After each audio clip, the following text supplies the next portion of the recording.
Several days later, I met Matt on Route 27 at 3:30.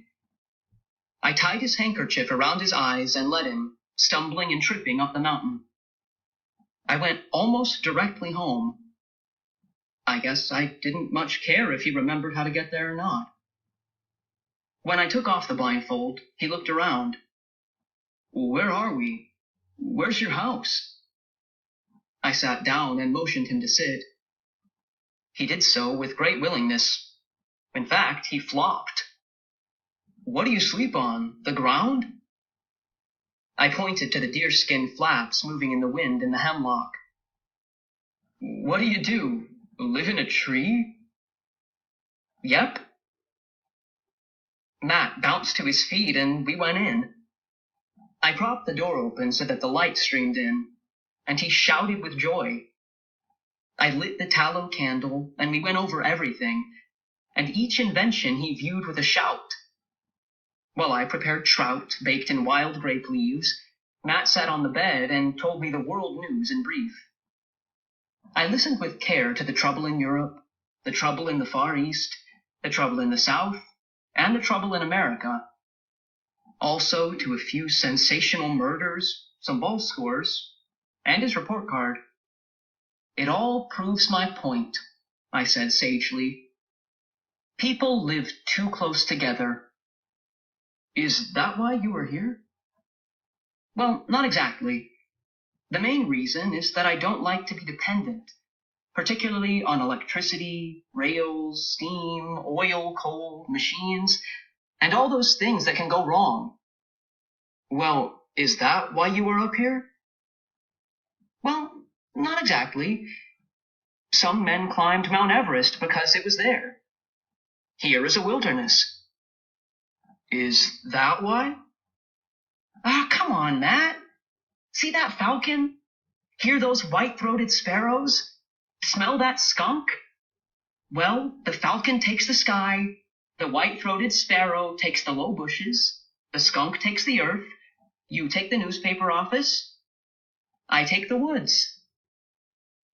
Don't you get lonely? Lonely?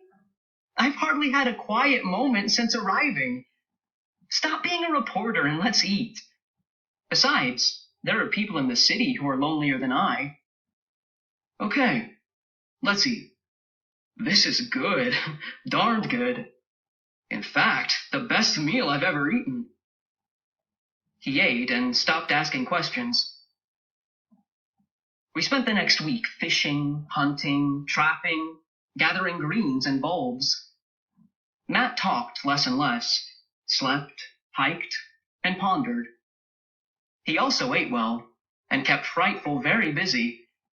He made himself a pair of moccasins out of deer hide, and a hat that I can't even describe.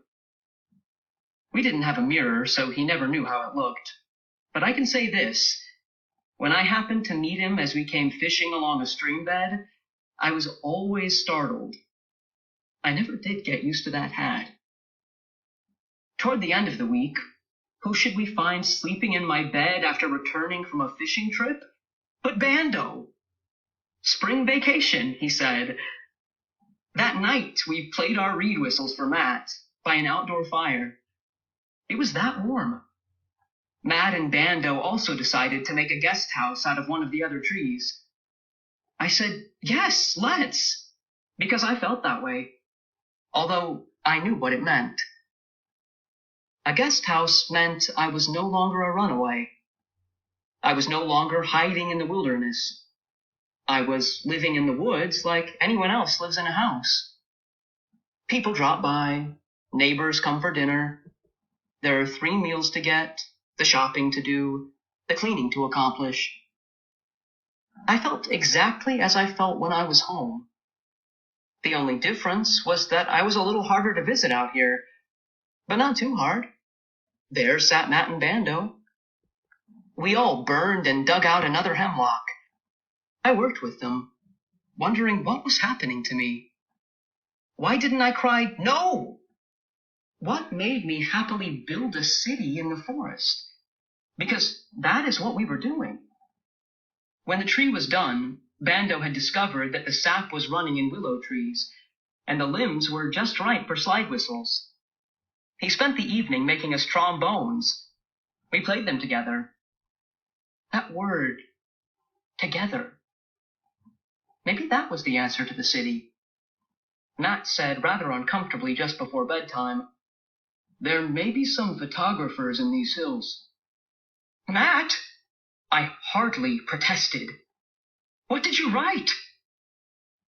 It was Bando who pulled out the article. He read it, a few follow-ups, and comments from many other papers.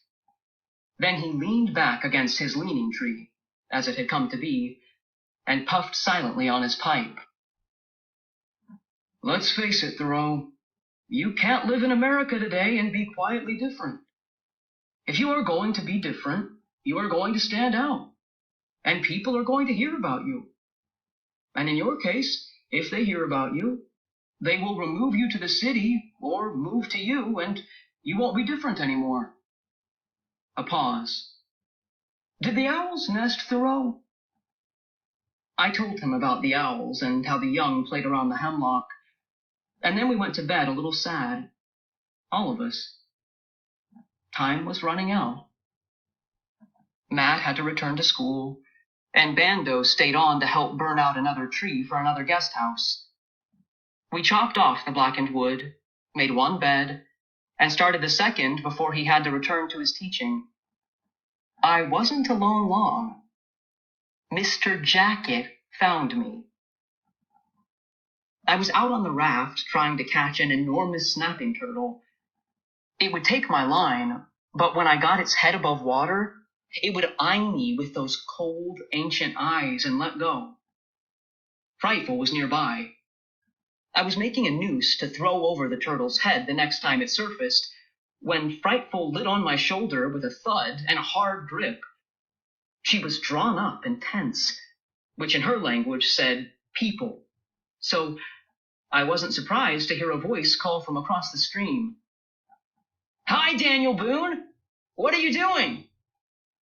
There stood Mr. Jacket. "I am trying to get this whale of a snapper," I said in such an ordinary voice that it was dull. I went on with the noose making, and he called to me, "Hit it with a club!" I still couldn't catch the old tiger, so I rafted to shore and got Mr. Jacket. About an hour later, we had the turtle, had cleaned it, and I knew that Mr. Jacket was Tom Seidler. "Come on up to the house," I said, and he came on up to the house, and it was just like after school on 3rd Avenue.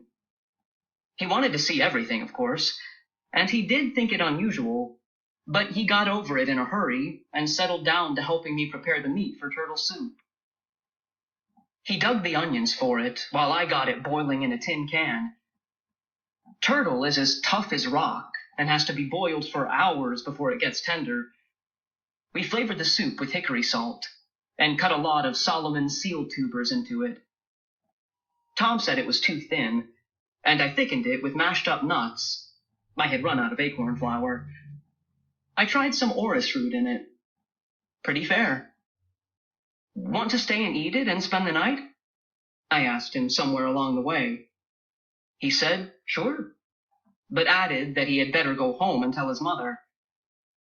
It took him about 2 hours to get back, and the turtle was still tough, so we went out to the meadow to fly Frightful.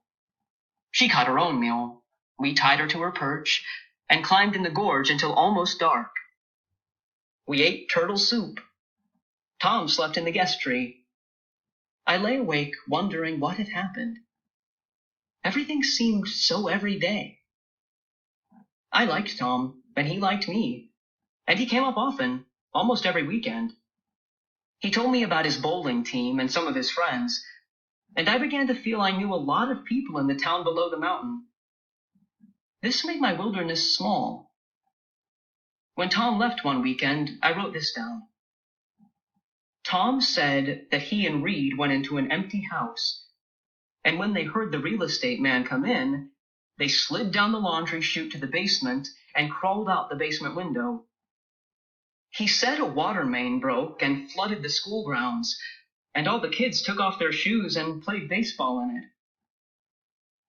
I drew a line through all this, and then I wrote, I haven't seen the Baron Weasel. I think he has deserted his den by the boulder. A catbird is nesting nearby. Apparently, it has learned that Frightful is tied some of the time, because it comes right up to the fireplace for scraps when the leash is snapped. I drew a line through this too, and filled up the rest of the piece of bark with a drawing of Frightful. I went to the library the next day and took out 4 books.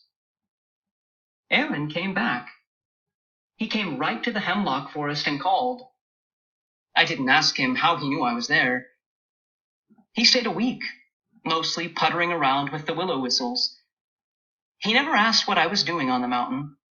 It was as if he already knew. As if he had talked to someone or read something, and there was nothing more to question. I had the feeling that I was an old story somewhere beyond the foot of the mountain. I didn't care. Bando got a car, and he came up more often. He never mentioned any more newspaper stories, and I never asked him.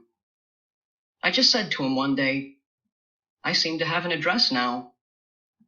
He said, You do. I said, Is it Broadway and 42nd Street? He said, Almost. His eyebrows knitted, and he looked at me sadly. It's all right, Bando. Maybe you'd better bring me a shirt and some blue jeans when you come next time. I was thinking, if they haven't sold that house in town, maybe Tom and I could slide down the laundry chute. Bando slowly turned a willow whistle over in his hands. He didn't play it.